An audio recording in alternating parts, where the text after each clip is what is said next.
我来看昨昏高雄有一个查甫人，那像是因为疲劳驾驶，先去下着路边的汽机车，走落来阁去弄着步练的一口罩3个人，造成2个人死亡，1个人重伤。警方表示讲，这个驾驶无食酒，伊讲是家己头型无爽快才会安尼，已经依照过失致死罪嫌甲送办。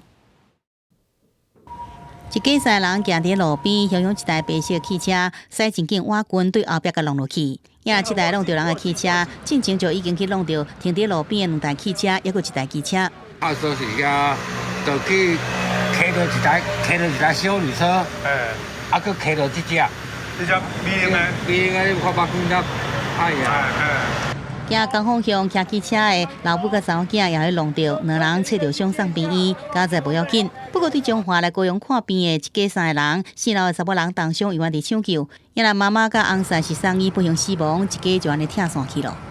驾驶人黄男酒测值为0，本案交通事故噪音送交通警察大队分析研判。造成事故致死亡的赛车的人讲头壳型无爽快，而且敢若因为疲劳赛车造成2人死亡、3人受伤。经由案发进前监视画面也发现，原本3个人是行伫人行道，敢若因为头前顶下卡放机车，路边无边，有时啊坐到外口行伫路边。检视该路段的行人通行空间、照明与标志标线是否有优化余地，也将请警察局针对未礼让行人、违停影响行人通行与影响通行视距，加强执法。